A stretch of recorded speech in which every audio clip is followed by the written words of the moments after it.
অপ্রতিশিত ভালোবাসা দিয়ে আমাদের অন্তর জয় করেছিলেন।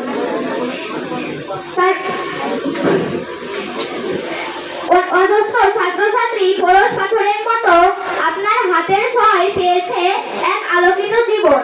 ছাত্রছাত্রীদের সঙ্গে আপনার প্রীতিময় বন্ধন আজ ছিন্ন হতে চলেছে। আপনি অবসর গ্রহণ করছেন। আজ আপনার বিদায়ের কথা ভেবে আমরা বেদনায় ভারাক্রান্ত। আজ বিদায় বেলায় আপনাকে জানাচ্ছি আমাদের গভীর শ্রদ্ধা ও আন্তরিক ভালোবাসা। হে